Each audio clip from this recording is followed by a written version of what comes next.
Bon allez, du coup j'ai fini, j'ai réussi à finir Tartar Sauce. Salut le Super Saiyan. J'ai réussi à router Tartar Sauce ce matin un peu tôt. C'était compliqué, trop compliqué, j'aurais jamais trouvé. Mais ouais, je pense avoir compris. Ça ressemblait à un root squash en fait de NFS. Mais bon, clairement c'était un peu en dehors de ce que je sais faire, donc j'ai pris des notes. Hein, et voilà. Vous m'entendez bien et alors j'ai remonté un peu la musique par rapport à hier parce que j'ai remarqué en écoutant un peu la VOD que c'était vraiment dans le fond.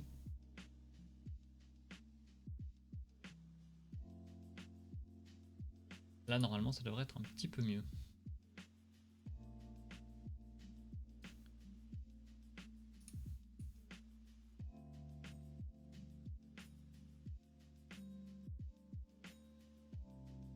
Ok, super. Merci. Et du coup, bon, pas énormément de temps, mais entre midi et deux, j'essaie toujours de faire une petite box ou au moins de commencer une box. C'est toujours un peu gagner de temps sur les grosses sessions du soir. Donc là, la prochaine dans la liste, c'est...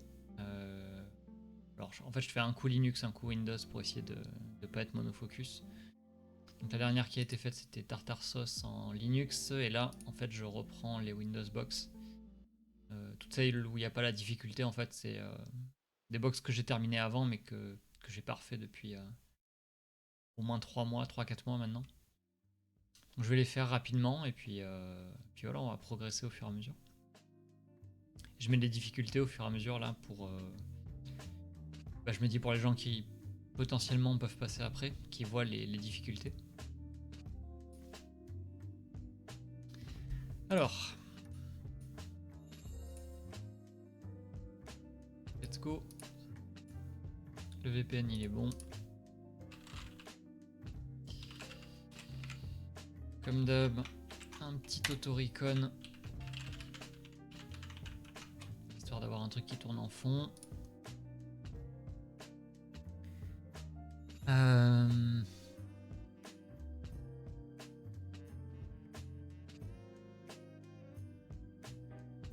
Donc là 139, 443, donc ça c'est 139 c'est NetBIOS, 445 SMB, 135 RPC, donc ça en général c'est une box Windows.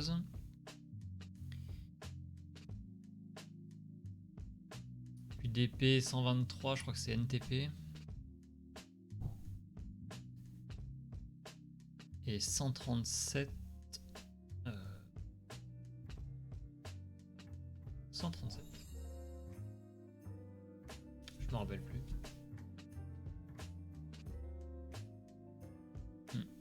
Ouais, classique.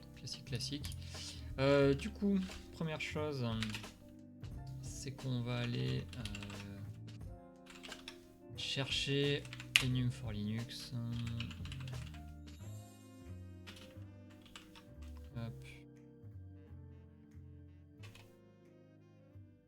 On va aller regarder quoi qui se passe.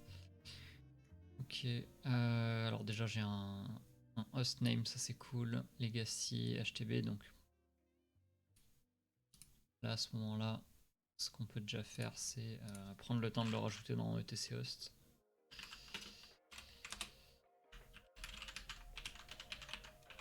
Voilà. Hop. Ça évitera qu'on ait des problèmes de nom ou de vhost, peu importe ce que c'est.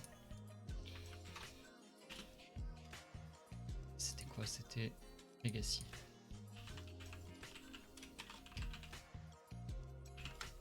Hop là. On va faire un petit test quand même. On va faire un ping legacy.htb. Yes.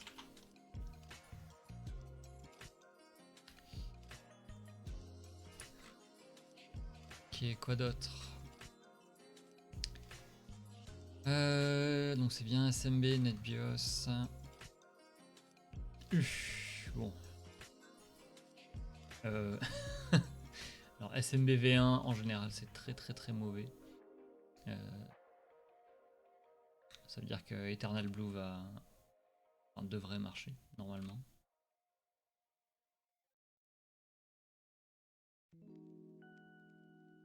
Et c'est un 2000, Windows 2000.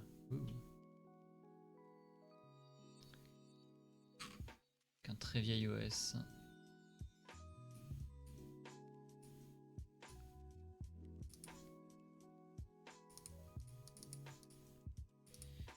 Je sais pas si les nmaps ont terminé. Là il nous dit Windows XP. Je sais pas si c'est un XP ou un 2000 en fait. Bon, c'est la même chose entre guillemets. Enfin au niveau noyau en tout cas ça change pas grand chose. Non, par contre si c'est vulnérable à Eternal Blue il est censé nous le dire.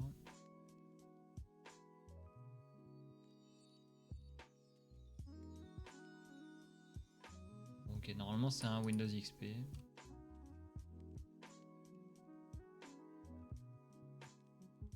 Le signing n'est pas activé, donc c'est à dire qu'on peut aller faire du... comment ça s'appelle? Du relais SMB, si je me trompe pas, ça fait longtemps que j'ai pas fait ça, je me souviens plus trop. Mais normalement c'est possible avec ça.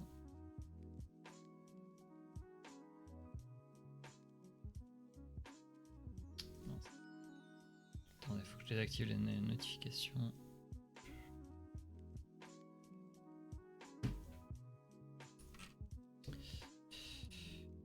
Bref, le full scan, c'est peut-être lui qui fait les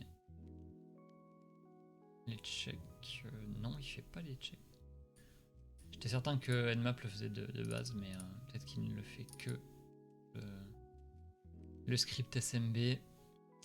Qu'est-ce qu'il nous raconte? Ouais, et voilà, vulnérable à MS17010, donc normalement on a un Eternal Blue qui est dispo, on va tester tout de suite. Alors pour le coup je pourrais le faire avec Metasploit, mais vu qu'on s'entraîne pour l'OSCP on va pas faire ça.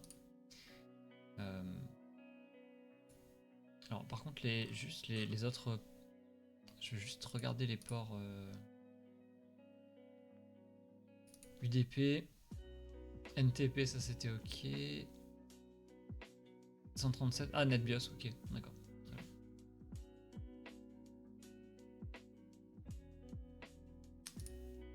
NetBIOS en UDP, ok. Oui, effectivement, ça y est, je m'en rappelle. Il y a les cours de la Security Plus qui reviennent là.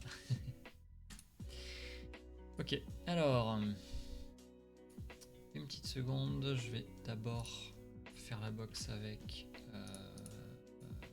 mon script manuel.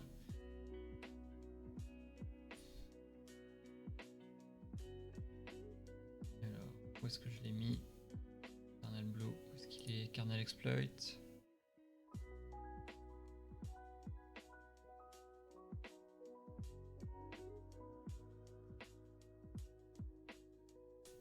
Yes, je l'ai ici.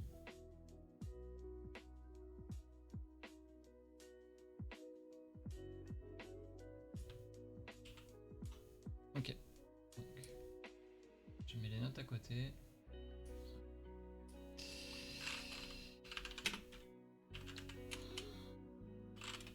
Ah bah voilà, il était déjà rentré. On fait un git clone en fait de ce repo là.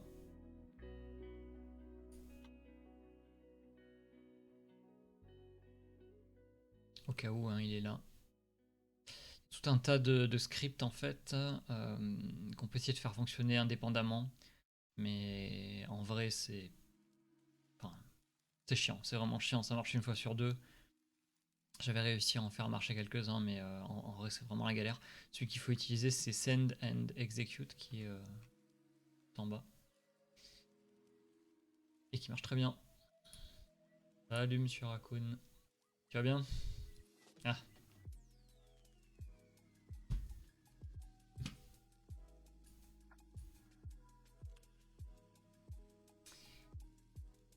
Ok, donc pour le faire marcher, faut qu'on aille dans le dossier cloné. Ouais, ici. On fait un MSF Venom Windows. Alors non, on n'est pas sur du x64 là, clairement pas. Et x86 en Windows, ça n'existe pas. Donc ça va être un shell. Hop, reverse TCP. Ouais, c'est ça.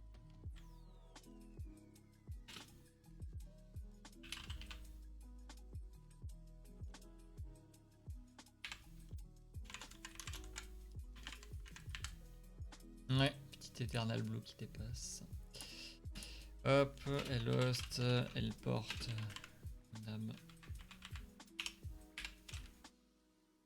Alors, ouais, les ports en local, en général, je mets quelque chose de 98-74 par exemple, c'est le truc que j'ai en mémoire. Par contre, ça arrive sur certaines box où il y a un pare-feu qui bloque ça. Donc, en gros, si les exploits ne marchent pas, en général, vaut mieux tester une seconde fois avec un 443, 53, 80, 80, 80, des trucs comme ça. Vu que c'est des ports qui sont ouverts normalement de base, il y a des chances que ça passe. Ok. Donc on le sort en format exe, si je me trompe pas, ouais c'est ça.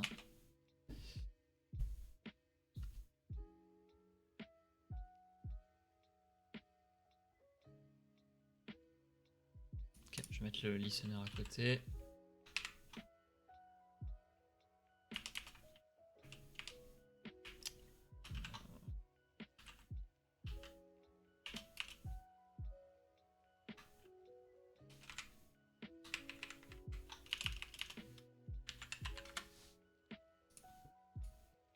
Ok, c'est tout bon.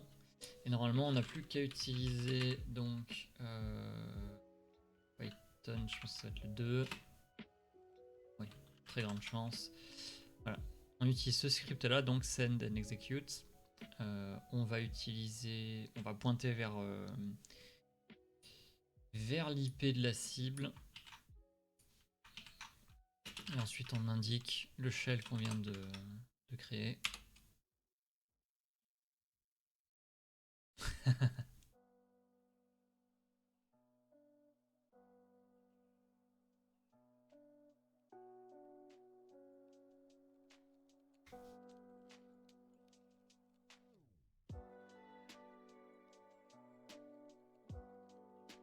On attend un petit peu.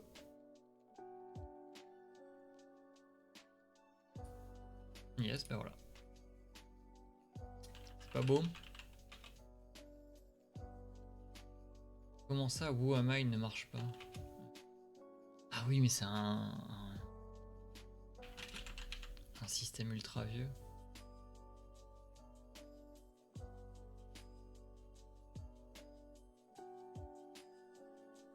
Salut Shikio, ça va? Recoder le script? Non, j'ai pas envie, non.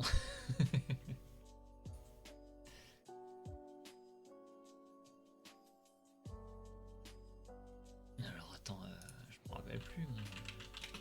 Windows XP.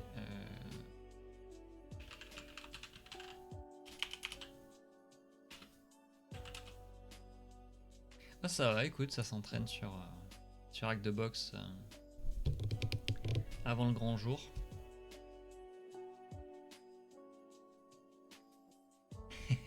Ouais, bah quand tu veux, hein, t'inquiète.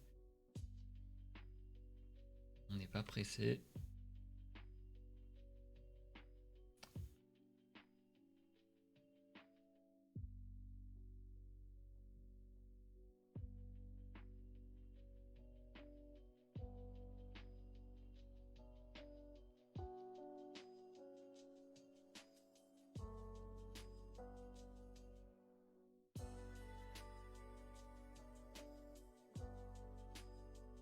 Si je fais un... Alors, je vais essayer de faire un echo username. Ah, il se fout de ma gueule. Merde.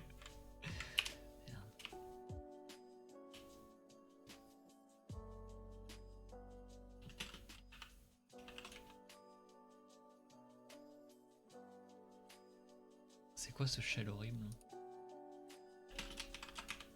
Ah.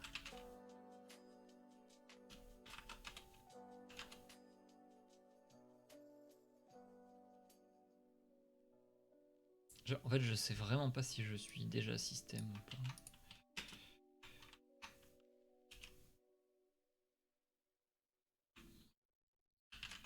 Je crois que les users sont ici, ouais.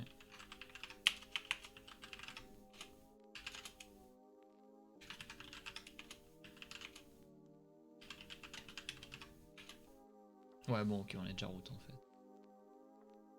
En même temps, avec Eternal Blue, semble logique. Tu veux aller à Venise? Pourquoi Venise? Qu'est-ce qui se passe à Venise? Sinon, oui, je veux bien. Hein.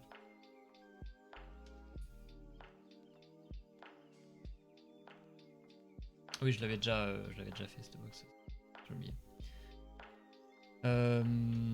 Ok, et il y a un flag user, il se passe quoi alors?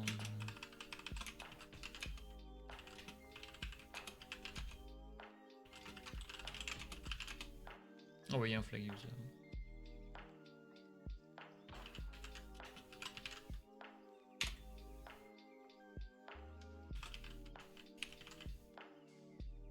Alors attendez. Parce que j'ai oublié de masquer le flag. Ok, bon, bah il y a les deux flags. Allez, bisous. Hop, je raffiche l'écran, c'est bon, il n'y a plus les flags à l'écran. Ah, j'avais pas vu la pub. Ok.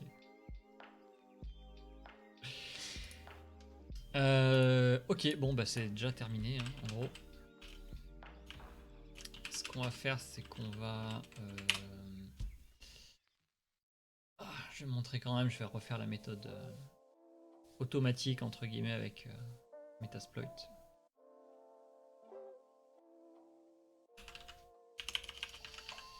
Donc on va faire search. Alors soit je search Eternal Blue, soit la MS17010. Je pense qu'on va faire ça plutôt. Et alors Eternal Romance, c'est tout, c'est sur des OS plus vieux. Pardon, plus récents. Je me rappelle plus exactement les OS précis, mais en gros c'est sur des trucs un peu plus récents. Celle d'origine, c'est celle qui est en haut là. Et alors le rank là, il est affiché en average parce que c'est de la merde. Très clairement. Alors.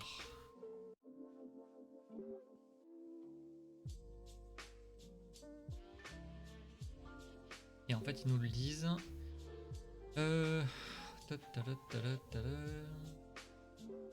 Voilà, ça marche pas 100% du temps et il faut le relancer jusqu'à ce que ça marche. Et je pense pas qu'ils le disent, mais si, voilà, sur certains systèmes, ça peut créer des instabilités système, des BSOD, etc. Ce qui fait que, alors a priori, c'est pas le cas avec la méthode manuelle que j'ai utilisée juste avant. J'ai pas l'impression. Après, je peux me tromper. Mais du coup, si on utilise celle-là, il y a de grandes chances que ça fasse tout péter.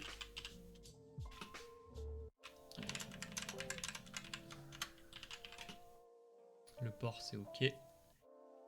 Les vérifications et l'auto-target de l'OS, ça, on va le laisser. Alors, l'exit function, ah non, c'est bon, c'est déjà sur thread. Sur thread, n'est-ce pas? En fait, si jamais, ça c'est en gros quand ça réalise l'exploit d'un service ou du machin que vous allez exploiter, peu importe ce que c'est. Ça définit de quelle façon en fait il va terminer l'activité derrière. Et du coup, si on met process, bah, ça fait planter le process entier. Alors que si on met thread, il y a de grandes chances que ça exit de façon clean, on va dire. Et que ça plante pas tout, quoi. J'avoue, je me rappelle plus de tout le détail de pourquoi, mais je sais que quand on fait justement des buffer overflow, les trucs comme ça, en général on l'utilise. Enfin, on le met sur thread du coup. Faut tout casser. Bah c'est bon, let's go, run.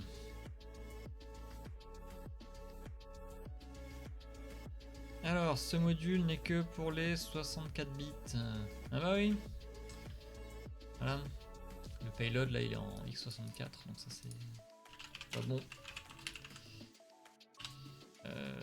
Set payload et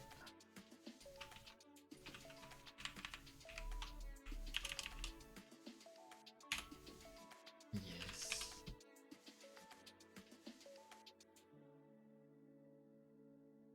Il m'emmerde.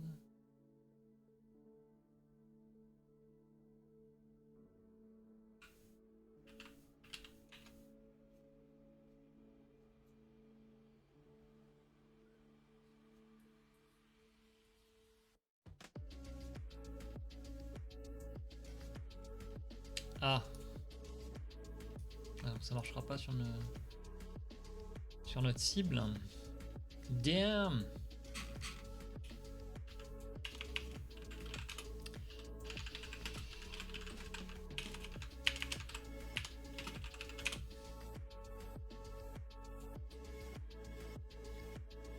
Damn.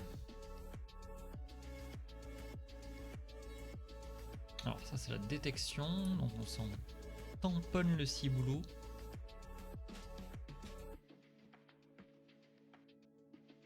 Bah alors c'est peut-être la double pulsar. J'ai pas souvenir en fait d'avoir utilisé l'exploit double pulsar. Surtout qu'en plus normalement il l'utilise.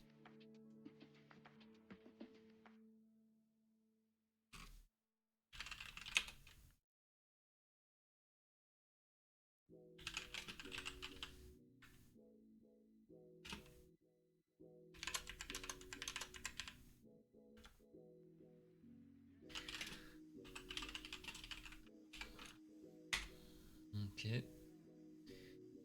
Ah bah non, le payload c'est toujours pareil, il est pas bon.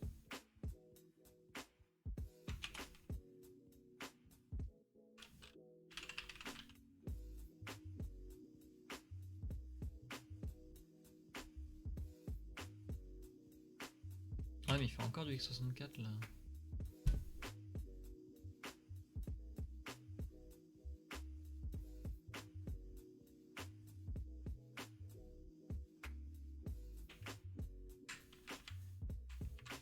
Très rassurant ce qu'il raconte quand même.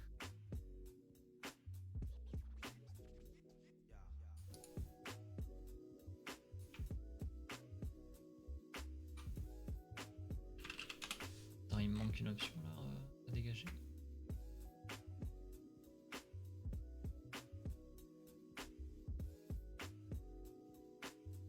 Non, c'est pas possible, c'est pas ça.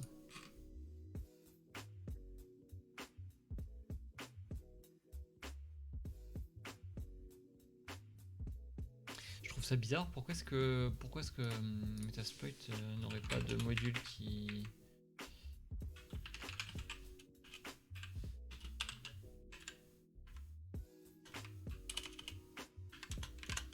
fonctionne? Chelou quand même, non?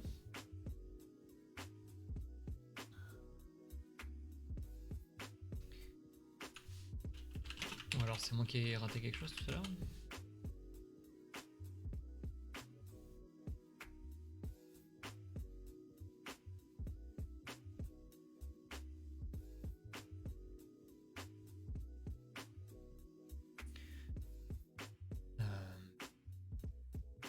Non, c'est bien ça, ça cible pas.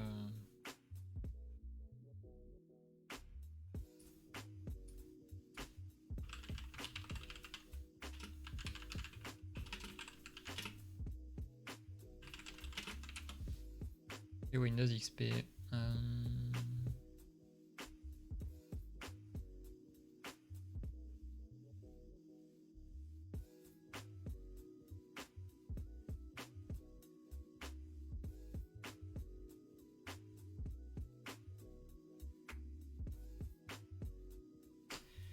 Ah,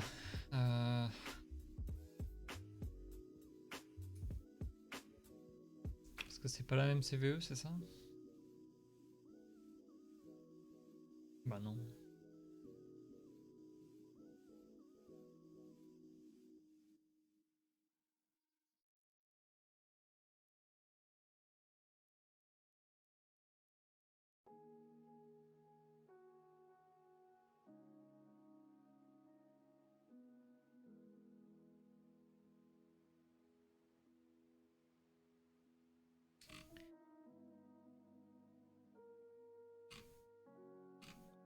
Bah oui, mais génie, tu l'utilises sur du 7, donc je m'en fous en fait.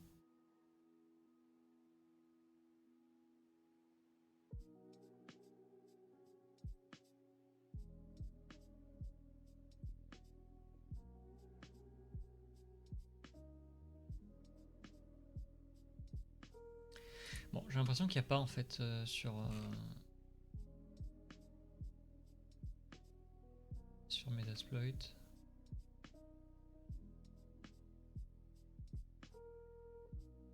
Ah non, il le dit aussi, ouais. Surpris de pas trouver de version 32 bits Windows XP.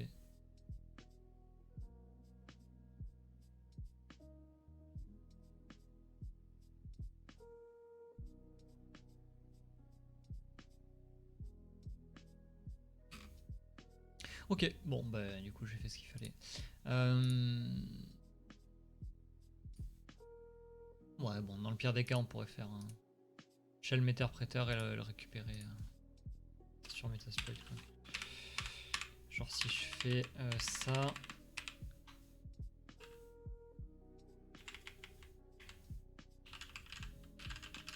Hop. Oula. Oula. Non, laisse-moi tranquille.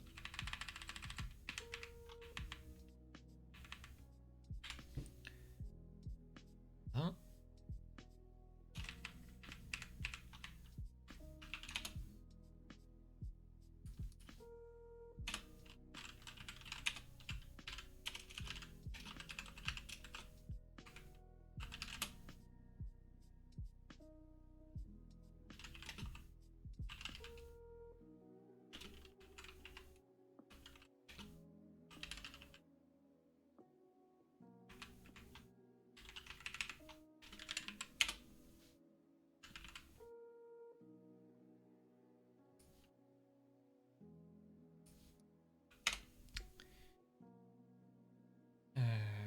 Non. J'ai oublié de... set le payload, sinon ça va pas marcher. Hop, on recopie le payload de MSNum. Là. Ok. Là, ça écoute. On va renvoyer send and execute, mais avec le shell 2. C'est possible que ça marche pas si jamais on a fait cracher SMB ou Lost, mais... Hey. Bah voilà. Pas mal. Nice. Ok.